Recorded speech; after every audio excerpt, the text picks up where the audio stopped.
Welcome to another epic adventure of Weaver's Donut Farm. My camera woman here, my wife and best friend in the whole wide world, just gave me the best cue ever. So, what are we talking about today? We're not talking about hand gestures. We're here talking about fuel pumps on an International 444. This original fuel pump I had on here years ago went out, gave us fits and troubles, because the problem with International 444 fuel tanks is you sit up high enough and there's enough gravity drop off of that fuel line that you can get some fuel into the carburetor without the pump running. So literally, like, if you have it in first gear or second gear and you can idle home, you'll be all right without a fuel pump. Second you go ahead and give it any throttle, dies, falls on its face. So you fight it and you think it's points. It's gonna be the condenser. I don't have the gap set right. Readjust the gap 30 different times. Well, maybe it's the, I don't have the distributor, I don't have it timed right. I have the timing off a little bit. You guys are all this crap. All the air filter. Now, our air filter was 4 years old and plugged up, so that actually did make a difference, but the pump didn't work. It's my leading indicator as to why we were having problems. A gauge. There was no pressure, no matter what I did. Now, realize this pump is only 1.5 to 4 psi. Not a lot of pressure, but at least it would move the needle, okay? So this is a highly modified inlet.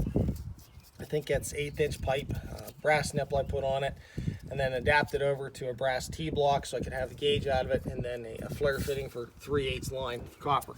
That's bigger than what it needs to be, but it made it simple. And my double check on my gauge, I pulled it off, had my daughter go ahead and turn it on, and it just was running out, literally going running out the same amount as if it was with just the pump not running. So time for a new pump. I have self-tapping screws I put through there, and I put nuts on the backside, and I'll show you when we get it all together. And there's my copper fuel line I ran with flares. So you could do it with rubber as well, but that's what I did. Come with filter. And on this one, I did pull the filter out. I had fuel going through this filter the reverse way because it's 74 micron fuel filter, and it's still nothing. So could be something plugged up in the pump. I don't know. 3/8 flare to, I think that's 1/8". Yeah, that's baby 1/8" thread on the inside. And then I did an 1/8 street 90 to like 1/4 inch, and then had to adapt down for that. So a lot of adaptation, as you can see. We're not dealing a lot of pressure. And on the inlet, it's gravity. So you don't need to have these bolt tight, which for me is tough. So I'm used to cranking everything tight.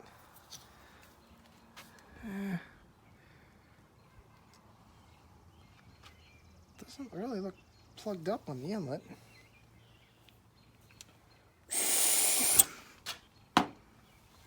Yep, fuel goes through that, no problem. Tastes great on your barbecue.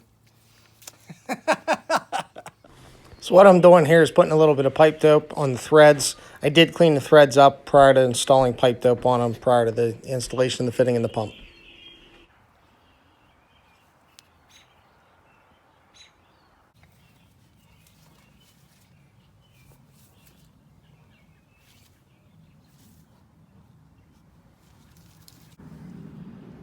Yeah, that rubber hose will go in there just fine. I'll just use the old mounting screws, they're just fine. So those are 3/8 heads. Cut that notch out if I wanted to. It's alright like that.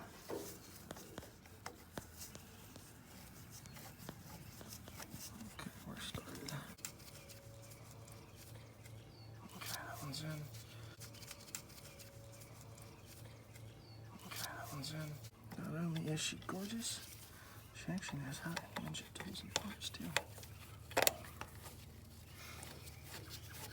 Okay, now the ground. So simply I just take the ground and I put it right on here. And that's worked for the last one.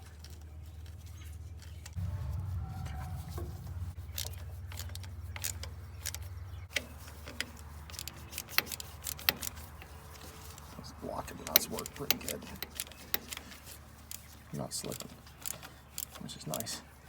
Okay, what size fuel line is that? That's 5, in case anybody's wondering, that's 5/16 fuel line, okay? So 5/16 fuel line fits this, and I did check and verify, make sure fuel runs, and I'll just do it again. So after this occurred, I dug around in the fuel tank later on, a couple days later, and there was a large black plastic pipe, looked like well tubing pipe in there, and I think that was occasionally blocking the fuel outlet of the tank. I removed it with a very long pair of needle nose pliers I had to pick up from Harbor Freight, and then I was able to get fuel out, as you'll see here shortly.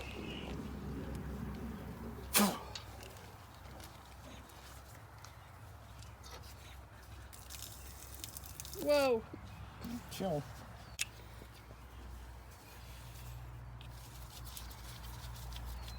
So here I'm having trouble getting my 3/8 flared fuel line on, which I could have used 5/16 the whole way, rubber fuel line on this.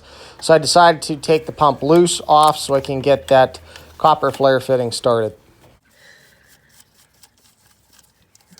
Like this. There.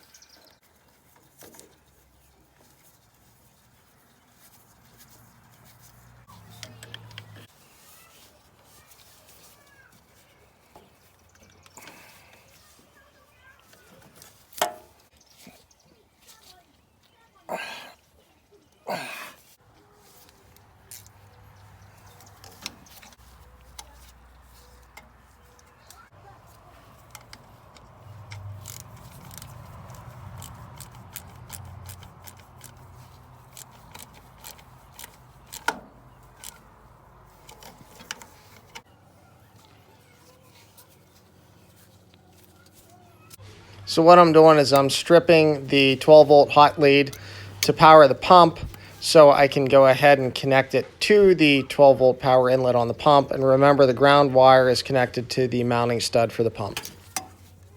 Okay, put that in there. Oh, crack your hand, you got it about the right. So what I'm using here is a blue butt splice to connect the 12-volt hot wire to the 12-volt inlet to the pump.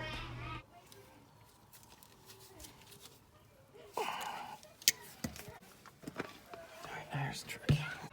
So what I'm doing is I'm throwing the fuel line into the inlet of a little gas tank, and I'm going to visually verify that I see a good bit of fuel coming out of that fuel line, as it should be. That's some fuel, baby. Okay, we didn't have that before. There's a gauge there, but it's still kind of old school. I like a visual inspection.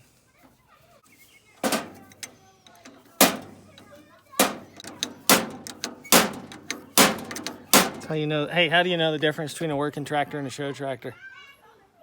I don't know. You don't know? Exactly what I'm doing. You really don't care that you're hitting and banging the sheet metal. But you're happy that you have a tractor. It's a nice little tractor. It is a nice little tractor. It's a paid-for little tractor. Yes, it is. Lesson number 1 in farming that we've learned. Don't go broke buying new equipment. Like, we don't buy new stuff. We buy used, busted, broken stuff that we fix. And go broke fixing it. Yeah, but for what we need. Yeah. All right, holler if you see leaks. Wow! What's happening on that gauge? Man, look at all that fuel pressure. Wow! 2 pounds, 2.5, right? Almost 3. Ah, close enough for what we need here. That is perfect. No leaks. You know what the good little trick? No leaks? I really can't tell. No leaks. Click. There's a choke. Alright, that shut the choke off. Yeah, good choke.